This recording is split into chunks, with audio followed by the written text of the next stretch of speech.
Again, my knowledge is very minimal because my view of Mongolia is wide open plains. It was frozen half the year round.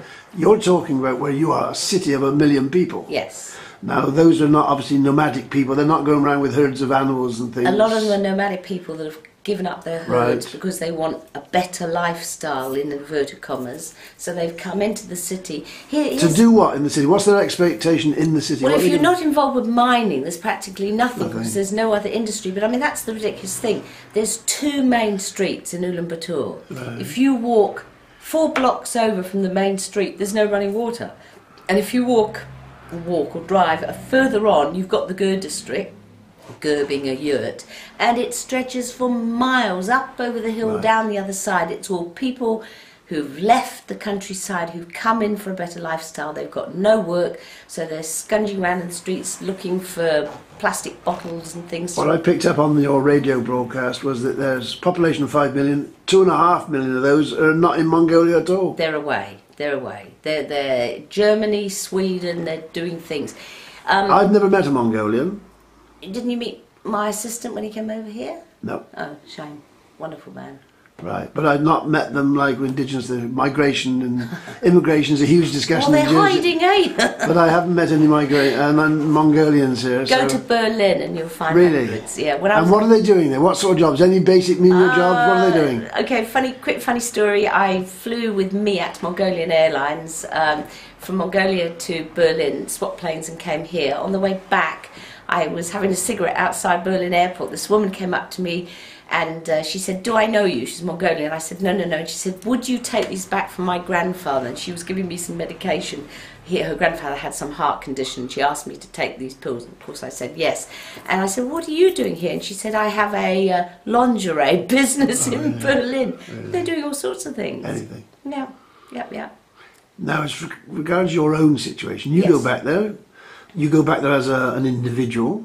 Now you've worked with Overseas Aid Jersey. Yep. That money is not available anymore. They're not funding any more building projects there. Are they funding anything there?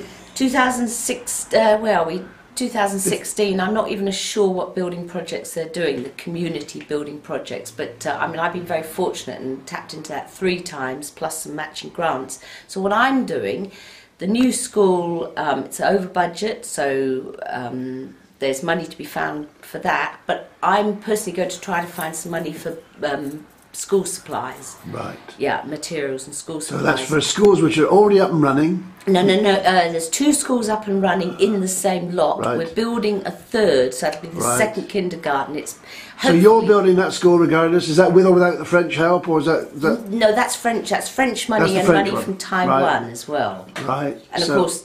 And the French aren't going to fully equip that? They're not going to... No. So it's an elderly woman. She's 80 years old. She lives in Paris, and I think her thing is called Thumbprint, her NGO.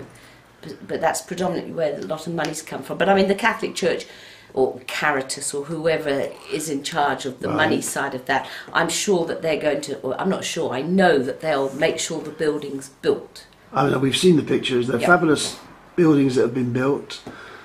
You need the equipment to make them work, to make them... If they don't get that, what will happen to those buildings? Well, classic example, 2 months ago, one of the other Catholic sisters and I, we actually set up, this is in Ulaanbaatar, in the Gur district, which is growing so big.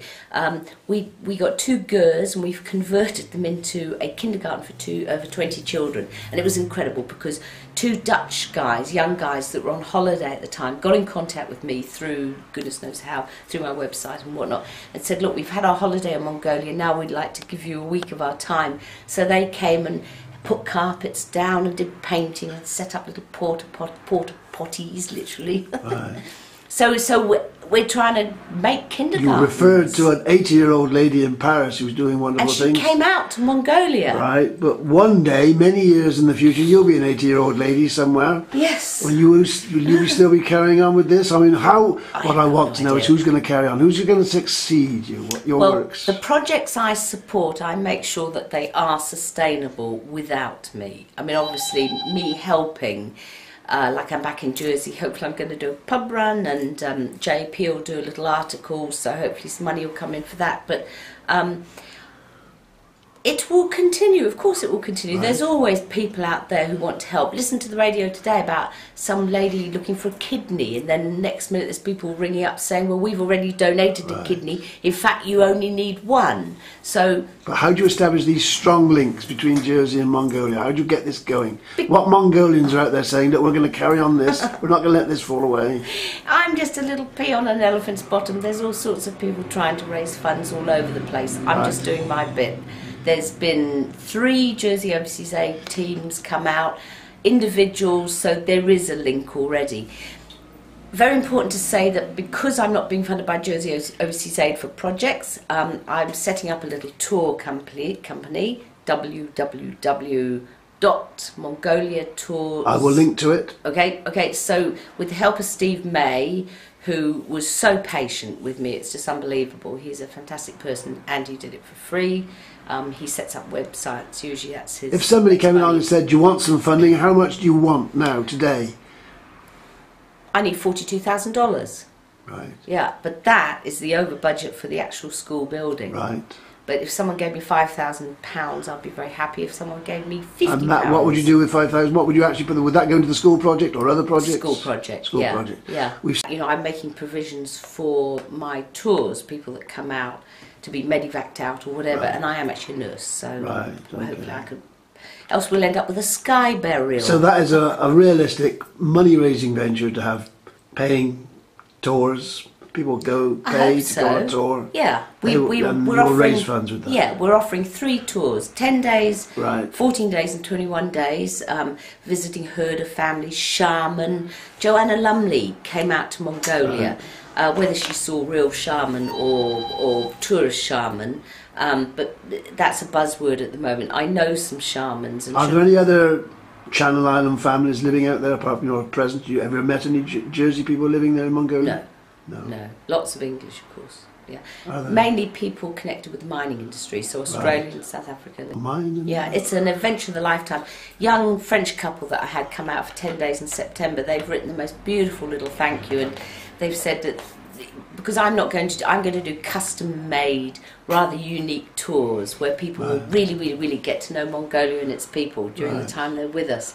So it'll be fun, and of course there's fishing. Right. Yeah. Look at that. Thank you.